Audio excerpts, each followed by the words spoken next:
नमस्कार. मी प्राध्यापक डॉक्टर मनीष जोशी, अखिल भारतीय विद्यार्थी परिषदेचा त्या विभागाचा विभाग प्रमुख पण आहे आणि उत्तर महाराष्ट्र विद्यापीठाच्या संगणकशास्त्र विभागात मी विभाग प्रमुख आहे. आज तुमच्या सगळ्यांशी ग्रँड चॅलेंजेस फॉर इंजिनिअरिंग या विषयावर बोलण्यासाठी मला विद्यार्थी परिषदेच्या पुण्याच्या कार्यकर्त्यांनी सांगितलं आहे. आपण सर्वजणच या कोरोनाच्या लॉकडाऊनच्या काळामध्ये आहोत आणि त्यात हे एक चॅलेंजेस आहे. म्हणजे आपण जे चॅलेंजेसची चर्चा करणार आहोत, ग्रँड चॅलेंजेसची, म्हणजे मी शिक्षणासाठी येणारे चॅलेंजेसचा विषय नाही म्हणणार आहे, परंतु ज्याला ग्रँड चॅलेंजेस म्हणतात अशा चॅलेंजेसबद्दलची चर्चा करणार आहोत. तर जसं कोरोना हे एक संपूर्ण मानवजातीवरती आलेलं एक मोठं संकट आहे, तर अशा प्रकारच्या कोणत्या संकटांना आपल्याला इंजिनियर्स लोकांना सामोरं जायचं आहे आणि त्याच्यावरती काय काय करता येईल यासाठी म्हणून आपण हा आत्ताचा विषय मी तुमच्यासमोर मांडणार आहे. म्हणजे 21व्या शतकातले कोणते चॅलेंजेस आत्ता आपल्या सगळ्यांसमोर आहेत याही विषयावर मी तुमच्याशी बोलेल. आपण सर्वांना लक्षात येईल की ग्रँड चॅलेंजेस प्रॉब्लेम म्हणजे असा प्रॉब्लेम की जो एका विशिष्ट कंपनीसाठीचा नाही आहे आणि तो बऱ्यापैकी क्लिष्ट प्रॉब्लेम्स असतात. असे जे प्रॉब्लेम्स असतात ग्रँड चॅलेंज प्रॉब्लेम्स असे बऱ्यापैकी क्लिष्ट असतील, त्यात जटिलता अधिक असते, अनेक आयाम त्या प्रश्नांना असतात आणि अशा प्रकारचे हे जे प्रॉब्लेम आहेत तर ह्या प्रॉब्लेमचा स्कोप खूप मोठा असतो. म्हणजे एका तात्पुरता विषयासाठी नसतो, तर तो अनेक वर्षांसाठीचा, अनेक लोकांना त्याच्यावर परिणाम होणार असतो. तर अशा प्रॉब्लेम्सला ग्रँड चॅलेंज प्रॉब्लेम्स म्हणतात. असे ग्रँड चॅलेंज प्रॉब्लेम्स हे इंजिनियर लोकांसाठी पण असतात. तसे इंजिनिअरिंगसाठीचे जे ग्रँड चॅलेंज प्रॉब्लेम्स आहेत त्याची एक यादी आपल्याकडे असू शकते. अनेक संस्था, अनेक सरकार ह्या अशा चॅलेंजेसची लिस्ट करते, म्हणजे जेणेकरून वेगवेगळ्या लोकांना प्रोत्साहन मिळावं की अशा चॅलेंजेसवरती आपण काम करू, असे चॅलेंजेस सोडवण्यासाठी प्रयत्न करू. तर अशा या चॅलेंजेसबद्दलची चर्चा मी आपल्या सर्वांसमोर करणार आहे. Basically these grand challenge problems for engineering, as well as there are grand challenge problems for maths, there are list of grand challenge problems for science and technology, for health. So for different domains we see that there are large number of grand challenge problems are listed, and it is desired that large number of people should come together to solve and to work on these type of problems. आणि मग असे grand challenge problems कुठले आहेत, कोणते आहेत याविषयीची मी चर्चा करेल. आणि त्यावरती नुसतेच चॅलेंजेसची चर्चा न करता त्या चॅलेंजेसवरती आत्ता सध्या काय काम सुरू आहे, कशा पद्धतीने रिसर्चर्स त्याच्यावरती काम करत आहेत, कशा पद्धतीने ते पुढे जात आहे, लोकांच्या काय त्याच्यावरती रिस्पॉन्सेस आहे, लोक कशा पद्धतीने काम करतात, कुठले सोल्युशन्स इंजिनियर्स लोकांनी शोधून काढले, तर तेही मी तुमच्यासमोर मांडेल. So let us start. One thing is clear की बऱ्याच वेळेला कारच्या मागे आपण वाचतो की engineers move the world. So this is true की खऱ्या अर्थाने या जगामध्ये जी मूवमेंट आहे त्याचं श्रेय इंजिनियर्सला जातं. Engineers have contributed a lot in civilization of this society also. म्हणजे आपल्याला सगळ्यांना माहिती की पाषाण युग ज्यावेळेला होतं की ज्यावेळेला सर्वजण गुहांमध्ये राहत होते, सर्व मानवजात, त्यावेळेलापासून इंजिनियर्स लोकांची कॉन्ट्रीब्युशन आहे. इंजिनियर्स लोकांनी त्यावेळेला कॉन्ट्रीब्यूट केलेलं आहे. सुरुवातीच्या काळात पाषाण युगामध्ये आपल्याला सगळ्यांना माहिती की त्यावेळेला जे टूल्स केले, म्हणजे शिकार करण्यासाठी किंवा त्यावेळेला शेती करण्यासाठी, तर अशा पद्धतीच्या टूल्सचा वापर पाषाण युगामध्ये इंजिनियर्स लोकांनी शोधून काढला. त्याचबरोबरीने त्याच्याही नंतर आत्ता आपण ज्यावेळेला विचार करतो आहे की ह्या सिव्हिलायझेशन म्हणजे जी संस्कृती डेव्हलप झाली, तर त्याच्यामागेही मोठ्या प्रमाणावरती इंजिनियर्सचं कॉन्ट्रीब्युशन आहे. आपण ज्यावेळेला माणसाच्या ज्या बेसिक नीड्स म्हणतो, रोटी, कपडा और मकान, या सगळ्या गोष्टींमध्ये आपल्याला लक्षात येईल की इंजिनियर्स लोकांचं कॉन्ट्रीब्युशन आहे. म्हणजे शेतीसाठीचे अवजारं तयार करणं असेल, किंवा टेक्स्टाईल मिलसारखं काम असेल, किंवा त्याचप्रमाणे सिव्हिल इंजिनिअरिंगसारखा प्रकार असेल की ज्यावेळेला जिथे आपल्याला घरांचा किंवा मोठमोठे पूल आणि रस्त्यांचं बांधकाम होतं, तर या सगळ्या ठिकाणी रोटी, कपडा, मकान हे जे माणसाचे बेसिक ज्या गोष्टी आहेत, तर त्या सगळ्यांमध्ये इंजिनियर्स लोकांचं कॉन्ट्रीब्युशन आहे. तर त्यासाठीचं तंत्रज्ञान हे इंजिनियर्स लोकांनी दिलेलं आहे. ज्या वेळेला चाकाचा शोध लावला त्यावेळेला एक इंडस्ट्रियलायझेशन मोठ्या प्रमाणावरती सुरू झालं, आणि त्याचबरोबरीने वेळ मोजण्याचं साधन असेल, म्हणजे घड्याळ ज्याला म्हणतो आपण, त्याचा इंजिनियर्स लोकांनी शोध लावलेला, इंजिनियर लोकांनी त्याच्यामध्ये कॉन्ट्रीब्यूट केलेलं आहे. त्याचबरोबरीने एक महत्त्वाचं म्हणजे जे ज्ञान पूर्वी फक्त मौखिक होतं, म्हणजे एकाने दुसऱ्याकडे द्यायचं तर ते त्याला पाठांतर करूनच द्यायला लागायचं, तर ते सगळं ज्ञान हे कागदावर उतरवण्याची टेक्नॉलॉजी ही इंजिनियर्सनी शोधून काढली, म्हणजे ज्याला आपण प्रिंटिंग टेक्नॉलॉजी म्हणतो किंवा मुद्रित कला म्हणतो. तर हे एक मोठं कॉन्ट्रीब्युशन आहे की जेणेकरून ज्ञान हे एका पिढीकडून दुसऱ्या पिढीकडे हस्तांतरित होण्यासाठी म्हणून ती शक्य झालं. नाही तर अदरवाईज आपण सगळेजण पाठांतर करूनच हे ज्ञान एका पिढीकडून दुसऱ्या पिढीकडे जात होतं. तर या पद्धतीने हे महत्त्वाचं आहे. त्याचबरोबरीने आज आपण बघतो की सगळ्या ठिकाणी ऊर्जेची आवश्यकता असते, त्याच्यामुळे इलेक्ट्रिसिटी तयार करणं, इलेक्ट्रिसिटीचं डिस्ट्रीब्युशन करणं, यामध्येही खूप मोठं कॉन्ट्रीब्युशन इंजिनियर्स आहे. म्हणजे इंजिनिअरिंग मी जसं म्हणत होतं की हे आज सर्वव्यापी झालेलं आहे म्हणजे इंजिनियर्स लोकांचं. तर त्याच्यामुळे आज आपण ज्या वाहनांचा वापर करतो, ट्रान्सपोर्टेशनचा विचार करतो, संपर्काची जी साधनं आहे, दळणवळणाची जी साधनं आहे, तर त्यामध्ये ऑटोमोबाईल इंजिनियर्सचा खूप मोठा वाटा आपल्याला लक्षात येईल. तर या सगळ्या बरोबरीनेच दूरसंचार, मी जसं म्हटलं की स्पेस टेक्नॉलॉजीमध्ये आपण जे सॅटेलाईट सोडतो आणि त्याच्यामुळे दळणवळण, दूरसंचार अतिशय सोपं आणि अधिक प्रभावी झालेलं आहे. तर त्याचबरोबरीने स्पेस टेक्नॉलॉजीबरोबरच हेल्थ टेक्नॉलॉजी, हेल्थ डोमेनमध्ये पण मेडिसिनल इंजिनिअरिंग याच्यामध्ये पण मोठ्या प्रमाणावरती आपण विचार केलेला आहे. अँटीबायोटिक डेव्हलप करण्यासाठी, ड्रग डेव्हलप करण्यासाठी म्हणून, किंवा मेडिसिन इमेजिंग असेल की ज्याच्यातून पर्सनलाइज्ड हेल्थ यासारखा आपण एका डोमेनचा विचार करू शकतो. तर या सर्वांमध्ये इंजिनियर्स लोकांचं कॉन्ट्रीब्युशन आहे. आणि आपल्या सर्वांना माहिती आहे की ज्याच्यामुळे आपण आज ह्या काही मागच्या दशकांमध्ये एक मोठी क्रांती झाली इन्फॉर्मेशन टेक्नॉलॉजीची. तर संगणक आणि इंटरनेट याच्यामध्येही इंजिनियर्स लोकांचं कॉन्ट्रीब्युशन आणि इंजिनियर्स लोकांचं आपल्याला सगळ्यांना योगदान भरपूर अमूल्य आहे. परंतु या बदलांबरोबरच म्हणजे याच्या व्यतिरिक्त पण असे अनेक प्रॉब्लेम आगामी काळामध्ये आपल्याला इंजिनियर्स लोकांना फेस करायचे, की ज्याच्यात आपल्याला अनेक प्रश्नांना सामोरं जायचं आहे, अनेक वेगवेगळ्या प्रश्नांना आपल्याला सामोरं जायचं आहे, अनेक समस्यांना सामोरं जायचं आहे.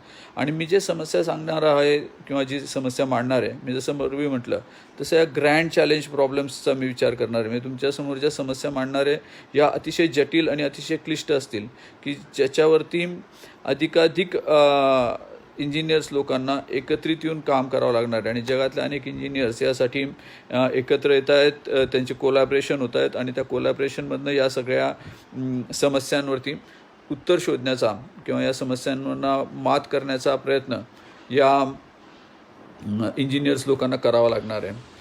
तर अशा काही प्रश्नांचा उहापोह मी आपल्या सर्वांसमोर करणार आहे.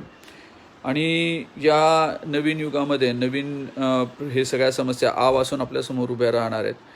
यांचा स्कोप मी जसं म्हटलं तसा खूप मोठा आहे. म्हणजे फक्त एखाद्या इंडस्ट्रीला उपयोगाचा किंवा एखाद्या देशापुरती किंवा एखाद्या राज्यापुरतीची ही समस्या नाही, तर ही अखिल मानवजातीच्या समस्या या सगळ्या मी इथे मांडणार आहे. तर यातली सर्वात पहिली समस्या जी आपण विचार करू शकतो तर ती आहे की ऊर्जा. म्हणजे आपल्याला सर्वांना माहिती आहे की आपण पृथ्वीवरती लिमिटेड सोर्सेस आहेत, आणि या लिमिटेड सोर्सचा वापर आपल्याला अधिकाधिक लोकांना करून द्यायचा आहे की जेणेकरून त्यांचं आयुष्यमान अधिक सुखकर होईल, अधिक चांगलं होईल, की ज्याच्यामध्ये त्यांना अडचणी येणार नाही कसल्या, असं आपल्याला अपेक्षित आहे. आणि या असं करत असताना सुखकर आयुष्य व्हावं त्यांचं, यासाठी मग आपल्याला ऊर्जेची आवश्यकता आहे. म्हणजे आपण या ज्या गोष्टी दळणवळण किंवा सगळ्या म्हटल्या, तर त्या सर्वांच्यासाठी आवश्यक असते ती म्हणजे ऊर्जा, इलेक्ट्रिसिटी. तर ही इलेक्ट्रिसिटी, आज इलेक्ट्रिसिटीचा सर्वात मोठा सोर्स जो आहे तो जवळपास 85% इलेक्ट्रिसिटी ही ऑइल, नंतर गॅस आणि कोल यापासून तयार होते. म्हणजे हे जे 3 सोर्सेस आहे, कोल, ऑइल, गॅस, हे तसे म्हटले तर हे क्लीन एनर्जी नाही आहे. तर ही सगळी एनर्जी जी आहे ज्याच्यानी पोल्युशन निर्माण होतं, ज्याच्यानी ती रिन्युएबल नाही आहे. आणि आपले साठे जे आहेत तर ते पण याचे सगळे म्हणजे ऑइल आणि गॅसचे संपतील, कोळशाचे साठे त्या मानाने पृथ्वीच्या पोटात भरपूर आहेत. पण हे सर्व आपल्याला असं लक्षात येईल की ही जी एनर्जी आपल्याला जर हवी असेल, तर जर क्लीन एनर्जीचा आपण जर विचार करत असू तर सौर ऊर्जा हा पर्याय आपल्याकडे आहे. आणि सौर ऊर्जेचा अधिकाधिक चांगल्या पद्धतीने वापर मानवजातीसाठी करणं ही एक मोठं चॅलेंज या आगामी शतकामध्ये आपल्या सर्व इंजिनियर्स समोर असणार आहे. आणि यातलं म्हणजे आपण आता फक्त सौर ऊर्जा ही 1% सौर ऊर्जा आपण फक्त वापरतो. म्हणजे जेवढी एनर्जी जनरेट होते त्यातली फक्त 1% एनर्जी ही सौर ऊर्जेद्वारे निर्माण होते. आणि मी जसं म्हटलं तसं 85% ही नॉन रिन्युएबल एनर्जी म्हणून जनरेट होते. तर या सौर ऊर्जेचं आणि आपल्याला आपण जर विचार केला तर सूर्य आपल्याला 1 तासामध्ये जवळपास 430 क्वांटिलियन जूल्स इतकी ऊर्जा देतो. म्हणजे पृथ्वीवरती ज्यावेळेला सूर्याचा प्रकाश येतो तर त्यातून निर्माण होणारी ऊर्जा जी असते तिला जर आपण मोजलं तर that's measure of energy is joule. So it's 430 × 10⁻18 joules, म्हणजे 430 क्विंटिलियन जूल्स इतका एनर्जी जर सूर्याची आपल्याला पृथ्वीवर मिळते ती 1 तासात 430 क्विंटिलियन जूल्स इतकी एनर्जी पृथ्वीवरती सूर्य देतो. आणि सर्व मानवजातीची संपूर्ण वर्षाची जी गरज आहे ती आहे 410 क्विंटिलियन. म्हणजे सूर्य आपल्याला 1 तासात जितकी एनर्जी देतो तेवढी एनर्जी आपल्याला पूर्ण वर्षभरासाठी पण आपल्याला पुरून उरेल इतकी जास्त सूर्य आपल्याला एनर्जी देत असतो. पण ते आपण वापरतो का? So it's a grand challenge in front of our engineers, all over world engineers, to use this solar energy. So what are the problems, what are the challenges in using solar energy? So capturing, we need to capture the energy, we need to convert it, and we need to store it. So these are the challenges. असं मग हे कसे करता येऊ शकतात? तर आपल्याला सगळ्यांना माहिती की आपण कॅप्चरिंगसाठी 2 प्रकार वापरले जातात. पूर्वी काही डिशेस वापरले जायचे की ज्याच्यातनं उष्णता ते ओढून घेतील आणि मग त्यातून पाणी गरम करून किंवा पाण्याला हे करणं, अशा पद्धतीचे जसे सोलर हीटर असतात, वॉटर हीटर, तर त्या पद्धतीने एक ती एनर्जी आपल्याला घेता येऊ शकते. आणि दुसरं आपण सर्वजण बघतो तर another way of capturing is use of photovoltaic cell. आणि ह्या ज्या फोटोवोल्टिक सेल आहे त्याची इफिशियन्सी जी आहे ती खूप पुअर आहे. So these are I am now telling you the challenges in front of the engineers, what engineers have to do. And these photovoltaic cells have a efficiency of only 10 to 20%. So whatever solar rays are incidenting on these photovoltaic cells, only 10 to 20% are converted into energy.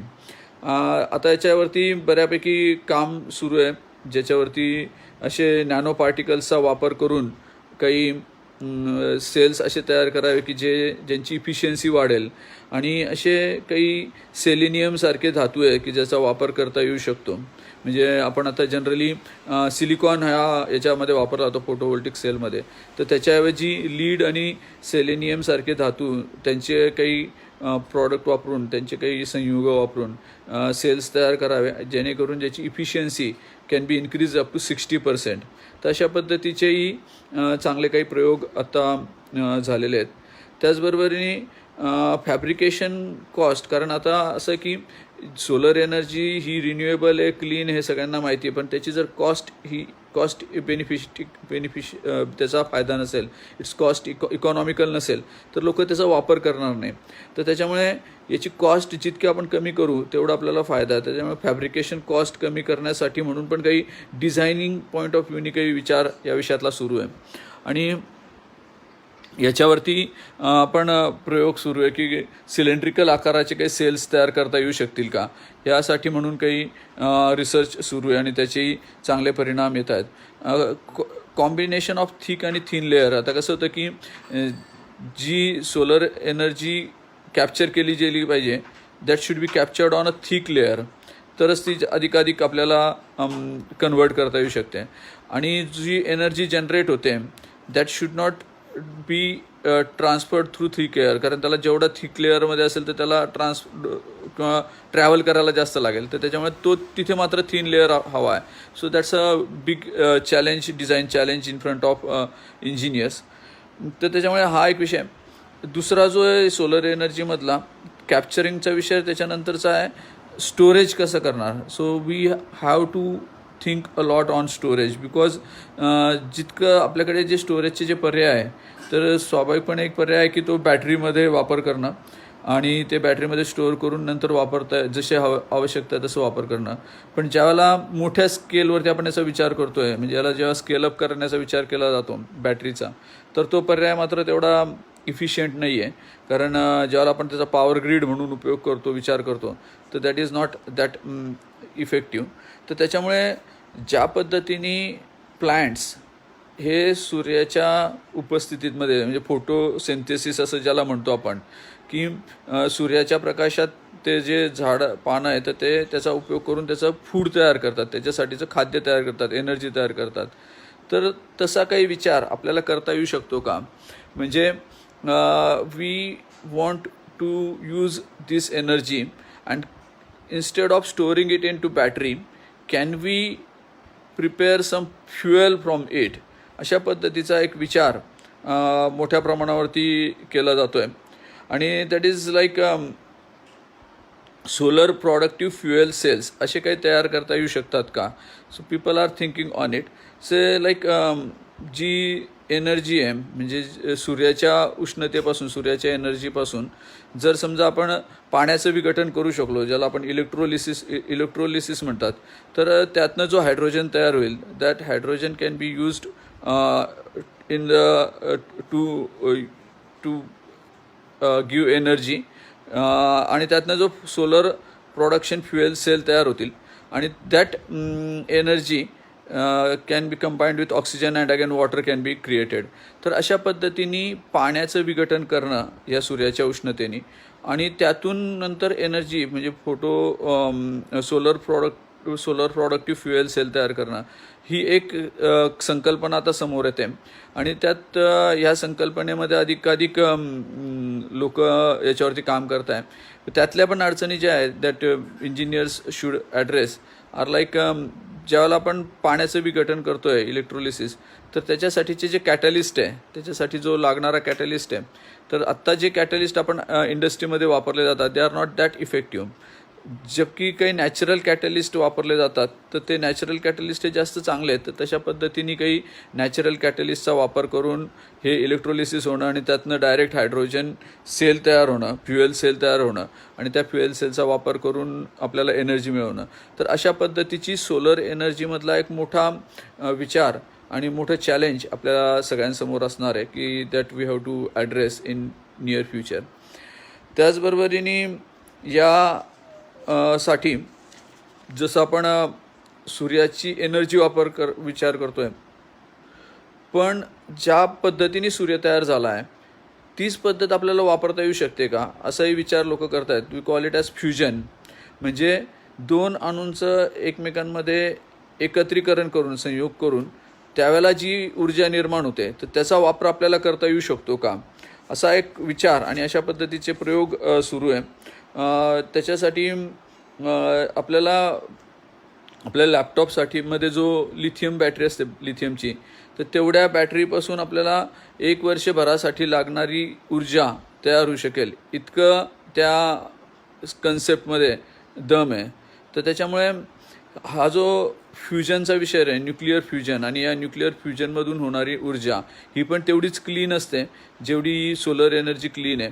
So large number of people are working on this concept. Even large number of countries are coming together, आणि त्यांनी एक अशा पद्धतीचं एक lab तयार केलेली आहे. त्याला म्हणतात इंटरनॅशनल थर्मोन्यूक्लिअर एक्सपेरिमेंटल रिॲक्टर. म्हणजे अशा पद्धतीचा थर्मोन्यूक्लिअर एक्सपेरिमेंटल रिॲक्टर हा त्यांनी तयार केलेला आहे की ज्याच्यामध्ये हायड्रोजनच्या 2 अणूंमध्ये एकत्र करून त्यावेळेला येणारी ऊर्जा, जी आईन्स्टाईनने सांगितलं होतं की E=mc², तर युजिंग दॅट फॉर्म्युला, त्या संयोगातून, एकत्र येण्यामधून, फ्युजनमधून जी ऊर्जा निर्माण होईल तिचा वापर अधिकाधिक करणं. आणि हे जे इंटरनॅशनल थर्मोन्यूक्लिअर एक्सपेरिमेंटल रिॲक्टर जो तयार केलेला आहे, तर त्याच्यातनं 2025मध्ये 500 मेगावॅट एवढी ऊर्जा जनरेट करण्याचा विचार त्यांचा आहे, आणि त्याच्याप्रमाणे त्यांचं काम सुरू आहे.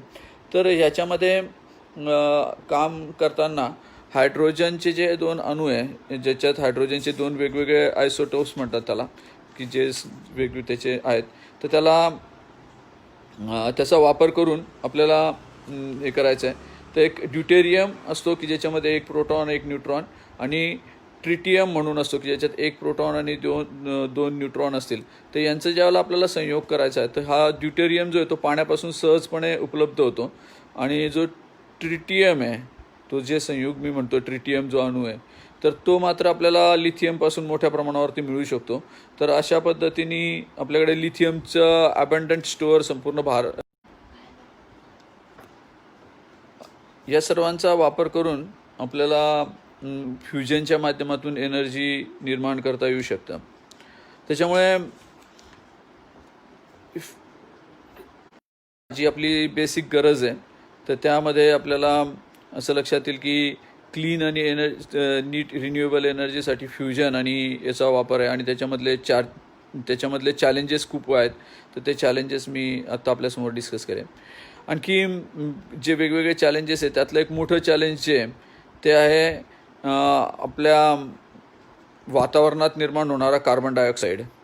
म्हणजे ह्या कार्बन डायऑक्साईडच्या वाढत्या प्रमाणामुळे आपण जे ग्लोबल वॉर्मिंगचं जो म्हणतो आहे, तर तो क्लायमेट चेंज आणि ग्लोबल वॉर्मिंग आहे त्याच्यामुळे मोठ्या प्रमाणावरती होतं. कार्बन डायऑक्साईड जो आहे तो मुळात अधिक जो साठवून ठेवतो. सो हीट जी आहे ग्लोबल हीट ती इन्क्रीज झाली आहे, कारण कार्बन त्याला ट्रॅप करून ठेवतो हीटला. आणि पूर्वी इंडस्ट्रियलायझेशन सुरू होण्याच्या पूर्वी, म्हणजे मागच्या काही शतकांपूर्वी, 1 मिलियन म्हणजे 10 लाख मॉलिक्युल्स आपण जर वातावरणातले घेतले तर त्यात 280 मॉलिक्युल्स कार्बन डायऑक्साईडचे असायचे. परंतु आत्ता ह्या काही वर्षांमध्ये आपण जे बघितलं, इंडस्ट्रियलायझेशन मोठ्या प्रमाणावर झालं, तर we now can find 380 molecules of carbon dioxide in among 1 million from the atmosphere. तर त्याच्यामुळे हा जो मोठ्या प्रमाणावरती वाढ झालेला आहे, 280पासून 380पर्यंत पर मिलियन, तर याच्यामुळे आपल्याला लक्षात येईल की मोठी ग्लोबल वॉर्मिंगचा एक धोका आहे. आणि याच्यासाठी म्हणून मग आता इंजिनियर लोकांनी जो काही विचार केलेला आहे, तर तो पण एक मोठा चांगला विचार आहे की हे जे कार्बन तयार होतो, कार्बन डायऑक्साईड, याचं मुख्य कारण काय कार्बन डायऑक्साईड तयार होण्याचं, तर परत एकदा फ्युएलवरतीच आहे, परत एनर्जीवरतीच आहे. दॅट कोल आपल्याकडे आपण कोळसा वापरला जातो. कोल, ऑइल आणि गॅस हे आपल्याकडचे बेसिक इलिमेंट्स आहे की ज्याच्यातून आपण एनर्जी मिळवतो.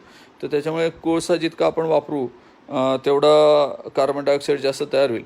आणि कार्बन डायऑक्साईड याच्यासाठी रेमेडी म्हणून या सगळ्या कार्बन डायऑक्साईडमुळे होणाऱ्या अडचणींवरती किंवा समस्यांवरती मात करण्यासाठी जो उपाय वापरला जातो, छोट्या प्रमाणावरती वापरला जातो, पण मोठ्या प्रमाणावरती करण्यासाठी म्हणून लोक विचार करतात, इंजिनियर्स विचार करतात. That is called as carbon sequestration, SEQUESTRATION, sequestration. तर हे जे सिक्वेस्ट्रेशन करायचं आहे, सिक्वेस्टर करायचं आहे, तर हे it means that we have to capture the carbon and we have to store it. म्हणजे we don't want to let it go in atmosphere again. म्हणजे सगळा कार्बन गोळा करायचा आणि तो वेगळ्या बाजूला ठेवायचा आहे, दुसरीकडे स्टोअर करायचा आहे, ॲटमॉस्फिअरमध्ये त्याला परत येऊ द्यायचं नाही आहे. So that's a carbon sequestration. आणि हे म्हणून काय केलं जातं तर लाईक जसे जो मेन सोर्स आहे म्हणजे कोल बर्निंग, तर if we burn coal in pure oxygen तर त्यातला CO2 आपल्याला वेगळा काढता येऊ शकतो. ज्यावेळेला तो आपण एअरमध्ये करतो तर त्यावेळेला नायट्रोजन मिक्स होतो, त्याच्यामध्ये इट्स डिफिकल्ट. तर हा जो CO2 आपल्याला मिळालेला आहे कॅप्चर, तो स्टोअर करण्यासाठी काय काय पर्याय असू शकतात, तर त्याच्यावरती लोक विचार करतात, इंजिनियर्स विचार करतात. ह्या शतकाच्या अखेरपर्यंत 1 ट्रिलियन टन इतका कार्बन डायऑक्साईड तयार होणार आहे. त्याच्यामुळे आपल्याला हा कार्बन डायऑक्साईड स्टोअर पण करावा लागणार आहे. So there are number of ways in which it can be stored. एक जो आहे तो म्हणजे जे खडक असतात नद्यांमध्ये असेल किंवा इतर ठिकाणी, तर त्या खडकांमध्ये जे सच्छिद्र असते, तर त्या सगळ्या सच्छिद्रांमध्ये ह्या CO2ला स्टोअर करणं हा एक असू शकतो. किंवा जे आपले ऑइल अँड नॅचरल गॅसचे जे रिझर्व्हर आहे, तर त्यामध्ये पण याला स्टोअर केलं जाऊ शकतं. आपला जो हार्ड टू गेट ऑइल आहे, म्हणजे जे ऑइल सहज निघत नाही, तर त्याच्यासाठी पण उलट याचा उपयोग होऊ शकतो. त्यामुळे हे जे कार्बन डायऑक्साईड आहे की जे आपल्याला अदरवाईज अडचणीचं होतं, तर त्याचा उपयोग म्हणून ते व्यवस्थित आपण त्याच्यात स्टोअर करू शकतो. किंवा दुसरा एक पर्याय त्याच्यासाठी असा प्रपोज केलेला आहे की समुद्राच्या तळाशी या सगळ्या कार्बन डायऑक्साईडला स्टोअर जो आपण करू त्याला ठेवायचा, की जेणेकरून तो वरतून पाण्याचा दाबही त्याच्यावरती असेल आणि देन दिस कार्बन डायऑक्साईड कॅनॉट लीक. तर या पद्धतीने कार्बन सिक्वेस्ट्रेशन असा एक मोठा इंजिनिअरिंग चॅलेंज आगामी काळामध्ये या शतकामध्ये आहे. त्याचबरोबरीने एक आणखी आपल्या सर्वांच्या निगडीत म्हणजे जो ग्लोबल वॉर्मिंगचा आपण विचार करतोय, तर त्याच्यामधला आणखी एक विषय दॅट इज कॉल्ड ॲज नायट्रोजनची जी सायकल आहे. म्हणजे या वातावरणामध्ये लाईक इन दिस ॲटमॉस्फिअर नायट्रोजनचं एक सायकल होतं. त्याला आपण वातावरणामध्ये जवळपास नायट्रोजन आपल्याला सगळ्यांना माहिती आहे की ऑलमोस्ट 75% नायट्रोजन आहे, 20% ऑक्सिजन आणि बाकीचे इतर काही आहेत. तर हा ऑलमोस्ट to 80% जो नायट्रोजन आहे तो ॲज इट इज आपल्याला वापरता नाही येत. We cannot use it as it is. तो त्याच्यावर प्रोसेस झाली पाहिजे आणि त्या प्रोसेसला म्हणतात फिक्सेशन. म्हणजे that nitrogen fixation should be there and then we get a compound of nitrogen that we can use as a food किंवा प्लांटही ते वापरू शकतात.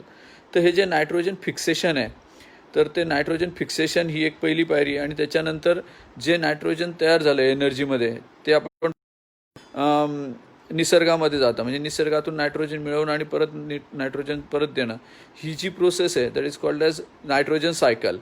पण काय झालं की मधल्या काळामध्ये आपण हे जे फिक्सेशन आहे वातावरणातलं नायट्रोजन सूक्ष्मजीव मुळाजवळ आपण ज्यावेळेला प्लांट असतात शेतीमध्ये, तर ते सूक्ष्मजीव असतात ते हवेतनं नायट्रोजन घेतात आणि त्याचे नायट्रोजन संयोग करतात आणि त्यातून फूड तयार होतं, जे आपल्याला पिकांमधनं आपल्याला मिळतं, आपण ते वापरतो.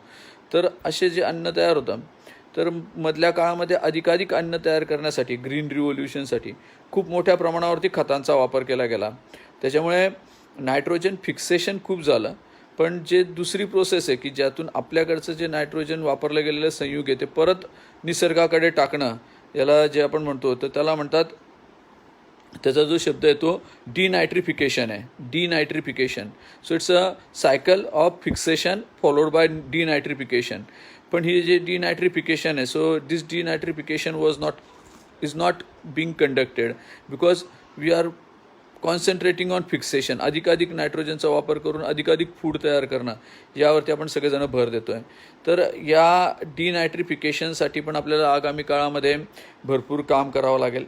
तर त्याचा वापर करण्यासाठी डिनायट्रिफिकेशनमध्ये म्हणजे अधिकाधिक प्रिसिजन फार्मिंग जर केलं, तर खतांचा वापर, अतिरिक्त वापर जो होतो या रासायनिक खतांचा, तर त्याचा वापर अधिकाधिक जर आपण टाळू शकलो आणि जे वायू जे शेणखत असेल किंवा सेंद्रिय खत असेल, तर त्याचा वापर करून आपण या नायट्रोजन सायकलला परत रिस्टोअर करू शकतो. तर त्याच्यामुळे यातले चॅलेंजेस आहेत की बॅलन्स याच्यामधला करायला लागेल की नायट्रोजन फिक्सेशन तर आवश्यक आहे, कारण आपल्याला अधिकाधिक खाद्यान्न पाहिजेत, परंतु जे फिक्सेशन झालं तर त्याचं डिनायट्रिफिकेशन करणं हा एक मोठा चॅलेंज आगामी काळात इंजिनियर्सच्या समोर असणार आहे. So that's a big challenge that we have to work upon. त्याच्यामुळे याबरोबरीनेच आगामी काळामधला आणखी एक मोठा चॅलेंज जे निगडित आहे, आपण जे सगळे आता कोरोनामुळे बघतोय, सगळेजण घरात बसलेलो आहे. So how to deal with pandemic, how to deal with health issues of human being.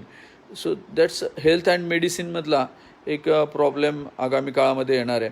त्याच्या दोन पर्स्पेक्टिव्ह याच्यामध्ये आहे की आज जे हेल्थच्या वरती जे मेडिसिनचा विचार केला जातो, ज्याला आपण म्हणतो की मेडिकल सायन्समधले किंवा मेडिकल इंजिनिअरिंगमधले जे रिसर्च आहेत की ज्याच्यामुळे वेगवेगळे ड्रग्स तयार होत आहेत. पण हे सगळे ड्रग्ज हे आपण जे बघतो त्या ट्रीटमेंटच्या वेळेला तर it's a trial and error method. तर त्या पेशंटची किंवा त्या पर्टिक्युलर पर्सनची पूर्ण डिटेल्स आपल्याकडे नसतात, म्हणजे डॉक्टरकडे नसतात. तर त्यामुळे जर आत्ता जे नवीन जिनोम मॅपिंग झालेलं आहे तर त्याचा वापर करून अशा पद्धतीचे काही जीन चिप्स आणि सेन्सर्सचा वापर करून पर्सनलाइज्ड मेडिसिन देण्याचा विचार आता कन्सेप्ट येतो आहे. अँड लाईक पर्सनलाइज्ड मेडिसिन म्हणजे अधिकाधिक प्रॉपर मेडिसिन त्या पर्टिक्युलर माणसाला आपल्याला देता येऊ शकतं.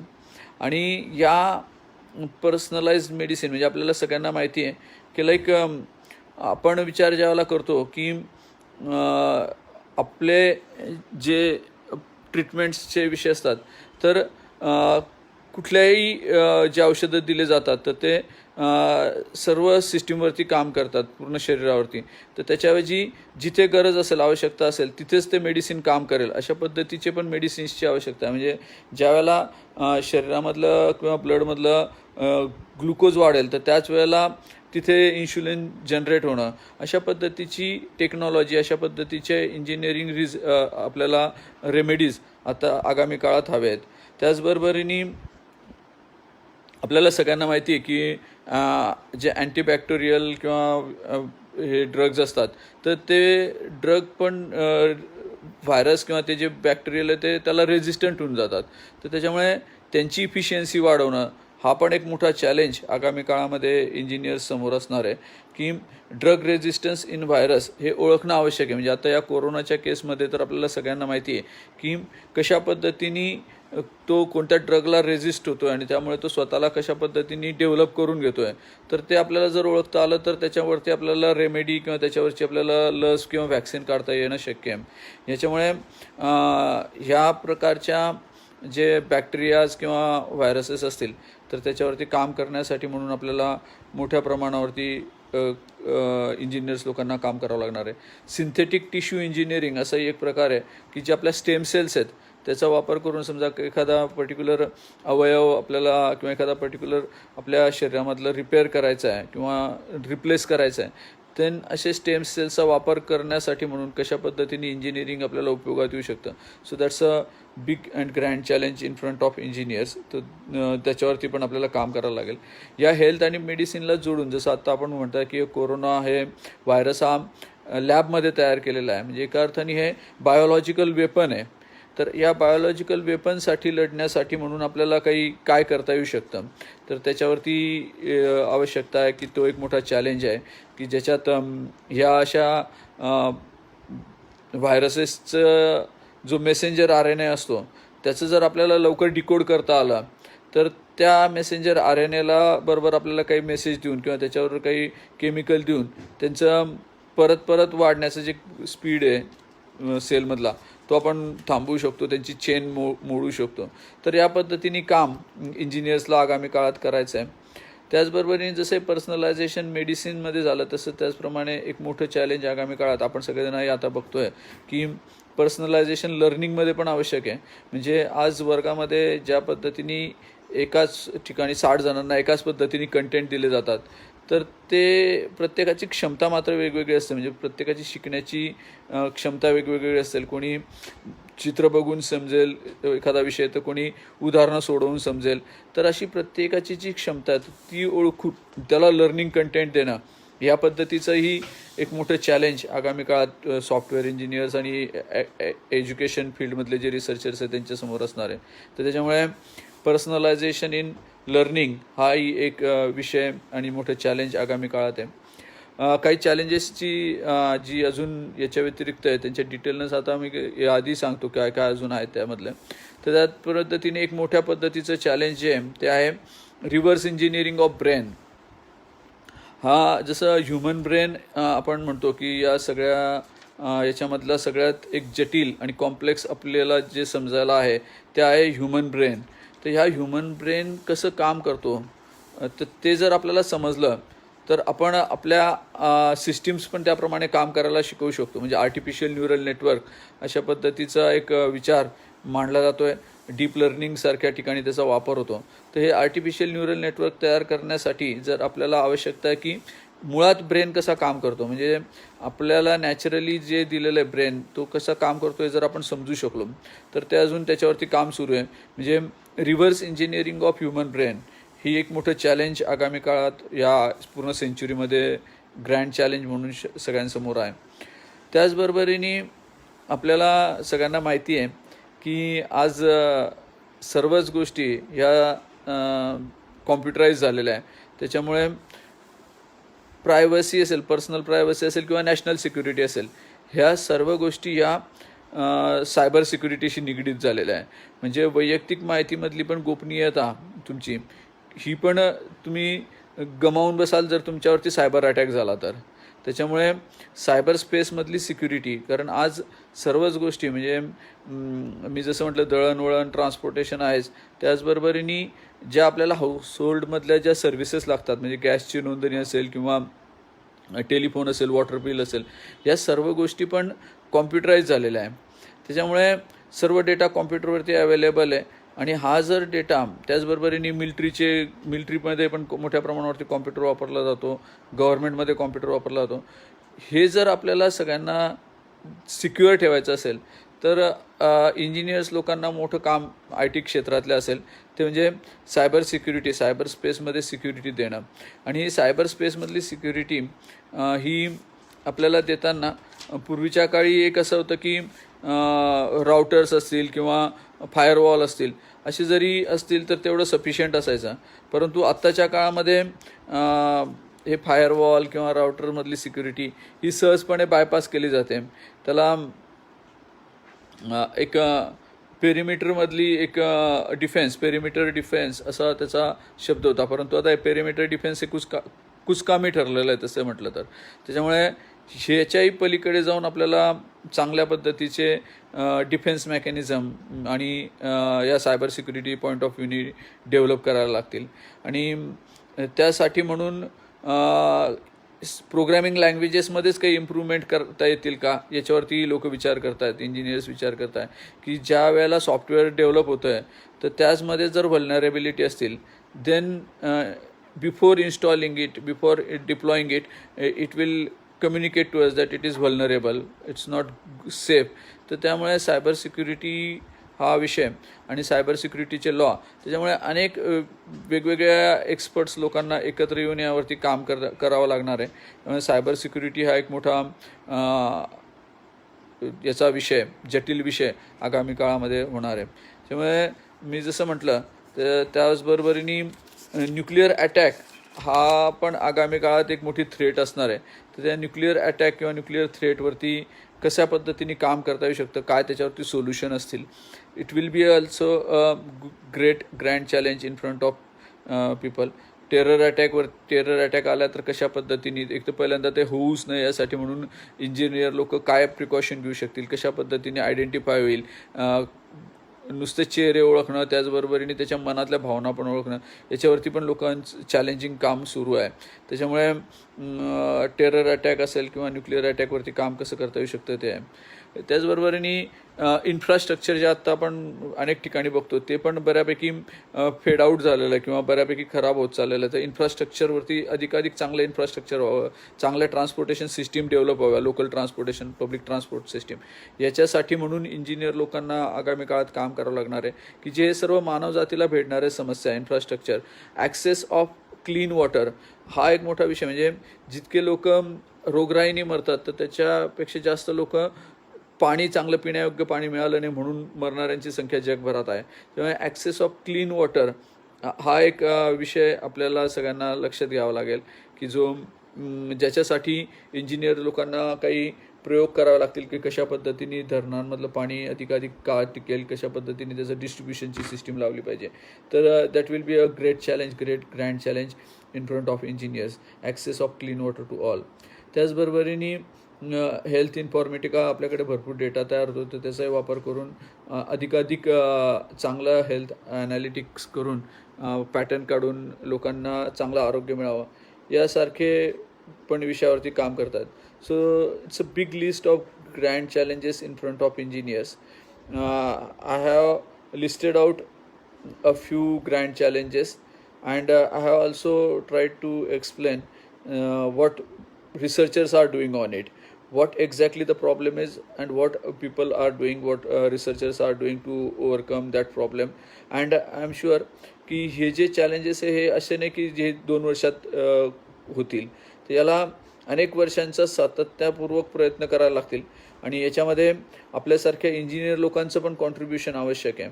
So the basic purpose or the basic motivation purpose of listing this challenges, आपल्या सर्वांसमोर हे चॅलेंजेस सांगण्याचा उद्देशच हा आहे की आपण सर्वांनी यापैकी कुठल्या चॅलेंजमध्ये आपण झोकून देऊ शकतो, कुठल्या चॅलेंजवरती आपण काम करू शकतो याचाही विचार आपण केला पाहिजे. आपण सर्वजण याच्यामध्ये कॉन्ट्रीब्यूट करू शकतो आपल्याला जेवढं शक्य आहे तेवढं. आणि आगामी काळात या प्रकारच्या जे चॅलेंजेस लिस्ट आउट झाले आहे त्या सर्व चॅलेंजेसवरती इंजिनियर्स लोक काम करतील. म्हणजे यापूर्वी पण असे अनेक चॅलेंजेस आले आहेत आणि त्याच्यावरही इंजिनियर्स लोकांनी मात केलेली आहे. तर त्याच्यामुळे ह्याही सगळ्या चॅलेंजेसवरती आपण सर्व इंजिनियर्स मात करू आणि एक चांगलं अधिकाधिक सुखकर जीवन आपण आपल्या मानवजातीसाठी उपलब्ध करून देऊ अशी मला आशा आहे. आपल्या सर्वांना या सर्व कार्यासाठी आपणही काही कॉन्ट्रीब्यूट करावं असं मी तुम्हाला आवाहन करतो आणि आपल्या सर्वांना शुभेच्छा. धन्यवाद.